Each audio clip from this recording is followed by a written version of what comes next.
Bayangkan kamu mencintai seseorang dengan tulus, tapi justru kamu diperlakukan seolah-olah tidak pernah ada.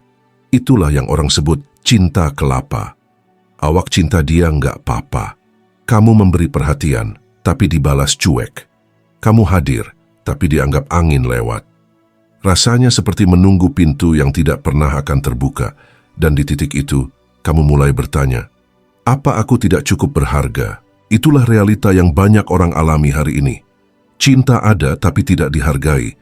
Perasaan dalam tapi hanya bertepuk sebelah tangan. Kamu menaruh hati tapi yang kamu terima hanyalah ketidakpastian. Bukan karena kamu kurang baik, tapi karena kamu memberikan hati kepada orang yang tidak mampu atau tidak mau menerimanya. Dan disinilah luka mulai tumbuh saat kamu berharap kepada seseorang yang bahkan tidak peduli kamu sedang menunggu. Padahal jika dipahami dengan cara pandang stoik, penolakan bukanlah keruntuhan harga diri, melainkan momen untuk kembali menilai diri. Karena yang hancur bukan kamu, tapi ekspektasi yang kamu bangun sendiri. Kamu tidak sedang kalah, kamu hanya sedang diarahkan kembali ke arah yang lebih sehat untuk hatimu.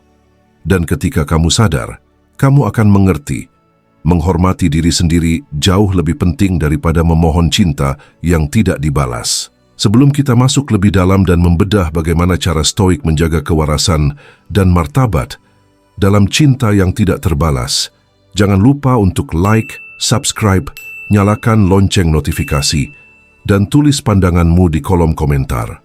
Pastikan kamu menonton sampai akhir karena pembahasan ini akan membuka cara pandang baru tentang cinta dan harga diri.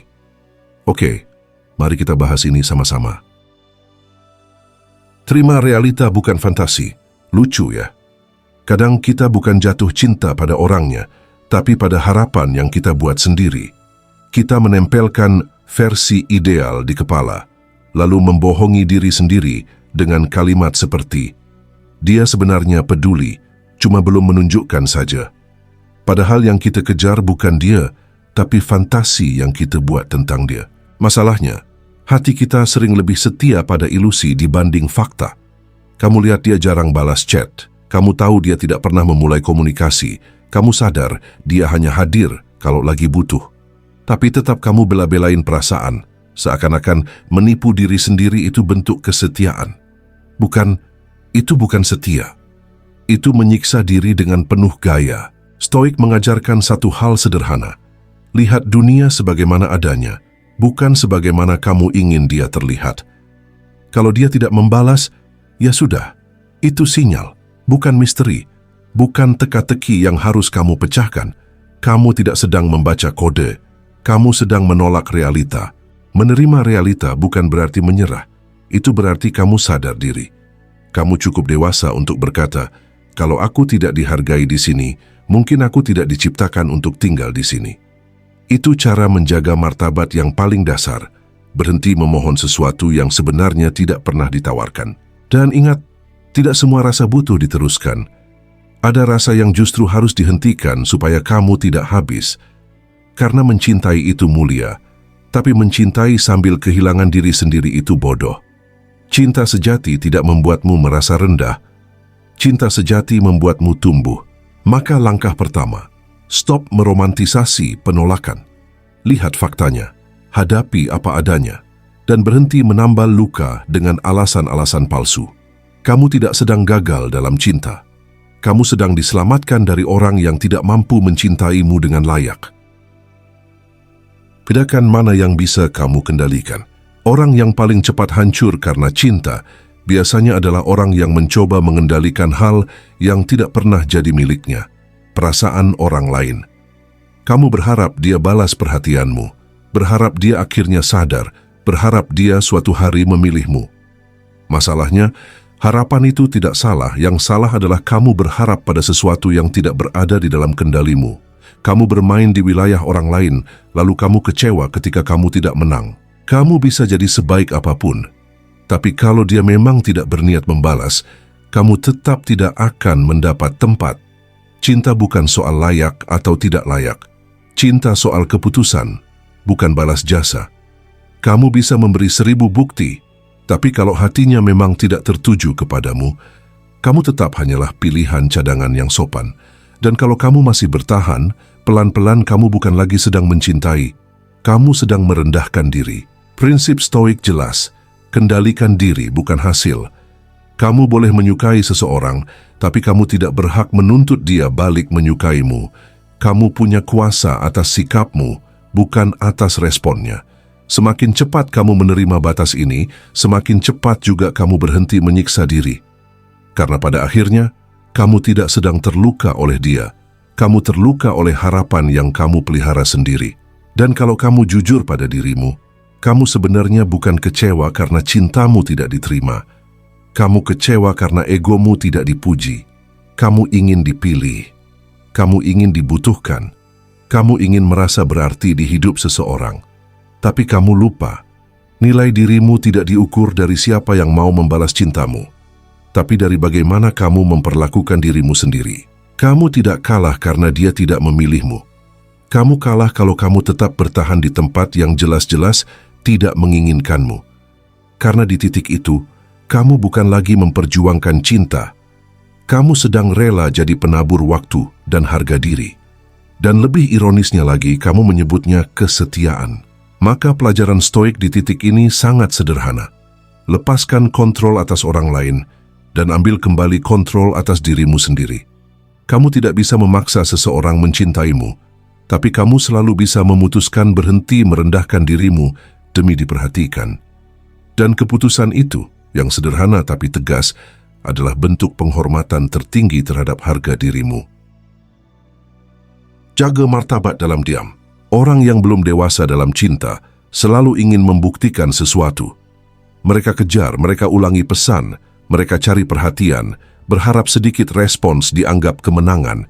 Padahal yang mereka lakukan bukan memperjuangkan cinta, tapi sedang mengemis validasi. Dan yang paling menyedihkan, mereka bahkan tidak sadar bahwa mereka sedang merendahkan diri sendiri. Diam bukan berarti kalah. Diam adalah cara paling elegan untuk berkata, "Aku cukup berharga untuk tidak memohon ditemani." Kadang kepergian yang pelan, tanpa dramatisasi, jauh lebih menyakitkan bagi mereka daripada 1000 kalimat perpisahan. Karena orang hanya sadar nilai sesuatu ketika sesuatu itu tidak lagi tersedia. Ketika kamu tetap mengejar, kamu sedang mengirim pesan yang salah, bahwa kamu bisa ditaruh di waiting list dan tetap akan bertahan. Kamu menurunkan standar sendiri, lalu bertanya-tanya, kenapa orang lain juga ikut menurunkannya? Orang lain tidak menghargaimu bukan karena mereka kejam, tapi karena kamu sendiri menunjukkan bahwa kamu tidak keberatan diperlakukan seperti pilihan cadangan. Stoik mengajarkan kontrol emosi melalui ketenangan, bukan kehebohan. Ketenangan adalah kekuatan, karena di balik diam yang berprinsip ada pernyataan yang sangat keras. Aku memilih diriku dulu, sebelum memilih bertahan dalam luka yang sama. Orang yang benar-benar kuat tidak membuktikan apa-apa kepada siapapun. Dia cukup pergi dan membiarkan fakta berbicara. Dan lucunya, seringkali ketika kamu berhenti mengejar, barulah mereka merasa kehilangan. Tapi pada titik itu, kamu sudah tidak lagi butuh diakui. Kenapa? Karena kamu sudah selesai mencari cinta di tempat yang tidak punya ruang untuk menerimanya. Kamu selesai dengan pertarungan yang sebenarnya tidak punya hadiah selain kekecewaan. Diam adalah bentuk pergerakan yang paling anggun. Kamu pergi tanpa gaduh, kamu menjaga harga diri tanpa pidato, dan kamu memutus siklus menyakiti diri sendiri tanpa butuh pengakuan dari siapapun. Itu bukan dingin, itu dewasa. Itu bukan menjauh, itu pulang ke diri sendiri. Alihkan energi ke pembangunan diri. Cinta yang tidak dibalas itu ibarat api. Kalau kamu taruh di tempat yang salah, dia membakar habis. Tapi kalau kamu arahkan ke tempat yang benar, dia menerangi. Masalahnya, sebagian orang terlalu sibuk menunggu dipilih, sampai lupa bahwa hidup ini bukan soal menunggu seseorang melirik, tapi soal bagaimana kamu memperbaiki diri agar kamu sendiri layak untuk hidup yang lebih besar dari sekedar penantian. Daripada mengulang drama yang sama, stalking story, menafsirkan chat pendek, berharap dia berubah, kenapa tidak kamu ubah dirimu saja? Karena jujur saja, yang membuatmu terus terikat bukan cintanya, tapi kekosongan di dalam dirimu yang kamu harap dia isi. Padahal Stoik mengajarkan, Kebahagiaan tidak datang dari memperoleh seseorang, tapi dari menjadi seseorang. Energi yang selama ini kamu pakai untuk memikirkan dia, membayangkan kemungkinan, atau menunggu perhatian, itu semua bisa menjadi bahan bakar perkembangan dirimu sendiri. Kamu bisa pakai untuk memperbaiki mental, memperkuat karakter, meningkatkan kualitas hidup, dan menciptakan versi dirimu yang membuat kamu tidak lagi memohon dicintai, tapi secara natural dihormati. Dan efek sampingnya luar biasa. Ketika kamu memperbaiki diri, kamu tidak lagi merasa kehilangan orang yang tidak memilihmu. Justru kamu mulai menyadari bahwa dulu kamu hanya menempelkan nilai dirimu pada seseorang yang tidak pernah layak kamu jadikan poros hidup. Begitu kamu membangun diri, kamu menjadi pusatnya, bukan mereka. Faktanya, orang yang fokus memperbaiki diri tidak pernah kekurangan cinta. Bukan karena semua orang tiba-tiba tertarik pada mereka, tapi karena mereka akhirnya cukup penuh di dalam, sehingga tidak lagi butuh cinta sebagai penambal kekosongan. Mereka memilih cinta, bukan mengejarnya. Mereka menakar cinta, bukan memohon disayangi. Jadi pada titik ini, kamu harus jujur bertanya pada diri sendiri. Kamu ingin dicintai atau kamu ingin bernilai? Karena ketika kamu memilih bernilai, cinta yang tepat pada akhirnya akan datang sebagai akibat, bukan sebagai permohonan. Dan kamu tidak perlu lagi memohon tempat, karena kamu sudah menciptakan tempat bagi dirimu sendiri. Lepas ekspektasi, simpan keikhlasan. Banyak orang bilang mereka tulus, padahal yang mereka lakukan hanyalah berharap diam-diam untuk dibalas. Itulah sebabnya mereka kecewa. Kalau cinta itu benar-benar tulus, kamu tidak akan sakit hanya karena dia tidak memberi yang sama. Yang menyakitkan itu bukan memberi, yang menyakitkan adalah memberi sambil menagih dalam hati. Ekspektasi itu seperti tali tak terlihat, yang mencekik perlahan. Kamu yakin kamu sedang mencintai, tapi kenyataannya kamu sedang menunggu kompensasi emosional. Seolah-olah setelah kamu memberi perhatian, pengorbanan, dan waktu, kamu berhak menerima balasan. Dan ketika itu tidak datang, kamu merasa ditolak. Padahal yang sebenarnya ditolak adalah tagihan emosimu. Stoik mengajarkan, kamu boleh memiliki niat, tapi jangan menggantungkan kebahagiaanmu pada hasil. Kamu boleh mencinta, tapi jangan menggantung harga dirimu pada apakah dia membalas atau tidak. Karena begitu kamu menggantungkan dirimu pada respon orang lain, kamu otomatis kehilangan kendali atas hatimu sendiri. Dan mari jujur sebentar, yang bikin kamu tersiksa bukan kehilangan dia, tapi kehilangan bayangan skenario bahagia yang kamu buat di kepala. Kamu bukan sedih karena ditolak, kamu sedih karena realita tidak sesuai skrip yang kamu tulis sendiri. Kamu tidak terluka oleh kenyataan, kamu terluka oleh ekspektasi. Ketika kamu mulai melepaskan ekspektasi, kamu tidak lagi sibuk menagih perasaan. Kamu mulai melihat segalanya dengan lebih bersih. Jika dia memang tidak memilihmu, berarti perjalanan hidupmu tidak berhenti di sana. Keikhlasan bukan berarti tidak peduli. Keikhlasan berarti kamu selesai menggantungkan kebahagiaanmu pada seseorang yang bahkan tidak mampu menjaganya. Dengan melepas ekspektasi, kamu memberi dirimu ruang untuk bernapas. Kamu berhenti menunggu, berhenti menuntut, dan berhenti memenjarakan dirimu di cerita yang tidak pernah ditulis untukmu. Kamu tidak lagi menjadi peminta cinta. Kamu kembali menjadi penjaga martabatmu sendiri. Belajar melindungi hati. Banyak orang pandai jatuh cinta, tapi sangat sedikit yang pandai melindungi diri sendiri dari cinta yang salah arah. Kamu sibuk ingin diterima, tapi kamu lupa bertanya, apakah tempat ini memang layak menjadi rumah bagi hatiku? Kamu rela membuka pintu selebar-lebarnya, padahal yang masuk bukan cinta ya, tapi pelan-pelan luka. Melindungi hati bukan berarti menutup diri atau jadi dingin. Melindungi hati berarti kamu tidak lagi menyerahkan dirimu kepada seseorang yang bahkan tidak tahu bagaimana cara memegangmu dengan hormat. Kamu tidak lagi membiarkan siapapun masuk hanya karena kamu takut sendirian. Karena jujur saja, lebih baik sendiri dengan harga diri daripada ditemani seseorang yang membuatmu merasa tidak cukup setiap hari. Terlalu sering kita salah paham. Kita kira memperjuangkan cinta berarti bertahan. Padahal dalam banyak kasus, bertahan bukan perjuangan. itu hanya penundaan untuk menerima kenyataan. Kalau dia benar-benar ingin kamu ada dalam hidupnya, dia tidak akan membuatmu menebak-nebak. Dia tidak akan membuatmu merasa kamu harus bersaing dengan perasaanmu sendiri. Stoik mengajarkan pengendalian diri sebelum penyesalan. Artinya, kamu harus tahu kapan berhenti sebelum hancur, karena ada orang yang tidak berniat menyakiti kamu, tapi tetap menyakitimu hanya karena mereka tidak peduli. Dan ketidakpedulian itu jauh lebih mematikan daripada penolakan jelas. Melindungi hati juga berarti menetapkan standar, bukan standar yang tinggi secara berlebihan, hanya standar yang sehat. Jika aku harus kehilangan diriku untuk mendapatkanmu, maka kamu bukan untukku. Kalimat sederhana, tapi itu adalah perisai paling kuat bagi martabat. Kalau kamu terus memberi kesempatan kepada orang yang sama untuk menyakiti kamu, itu bukan cinta. Itu kerjasama dengan penghancuran diri. Kamu bukan korban lagi, kamu sudah menjadi sukarelawan, dan di titik itu, kamu bukan kekurangan cinta, kamu kekurangan batas. Karena orang lain hanya memperlakukanmu sebatas apa yang kamu izinkan. Begitu kamu berani melindungi hatimu sendiri, kamu berhenti jadi sasaran empuk luka dan mulai jadi penjaga dirimu dengan penuh hormat. Pamit secara mental. Pada akhirnya, pamit yang paling kuat bukanlah yang memakai kata-kata, tapi yang dilakukan diam-diam di dalam hati. Banyak orang sudah putus secara lisan, tapi masih terikat secara batin.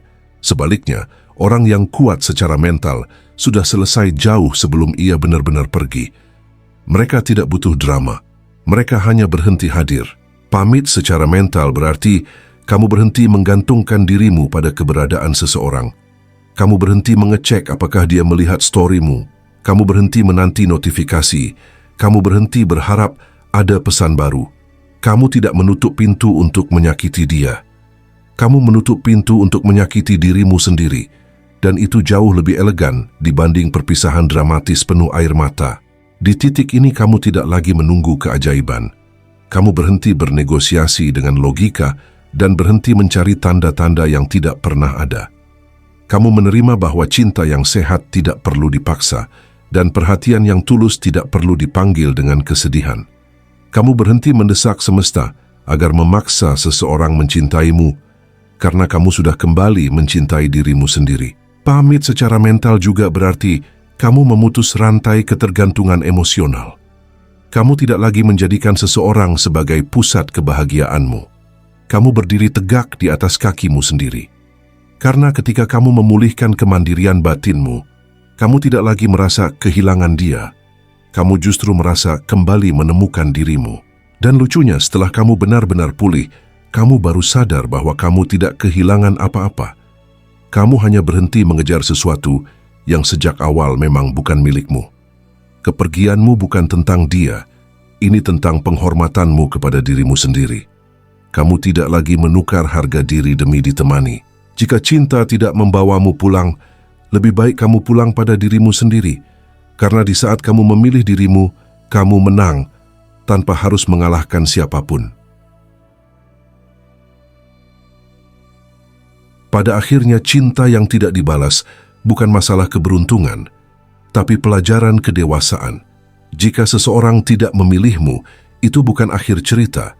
Itu hanya pengingat bahwa kamu sedang mengetuk pintu yang salah, dan memaksakan dirimu untuk tetap di sana hanya akan membuatmu kehilangan rasa hormat terhadap dirimu sendiri.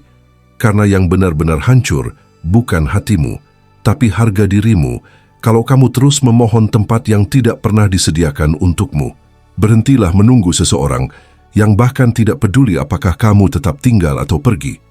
Kamu bukan pelabuhan darurat untuk tempat singgah sementara. Kamu bukan cadangan yang dipakai hanya ketika kesepian, dan kamu bukan pilihan kalau tidak ada yang lain.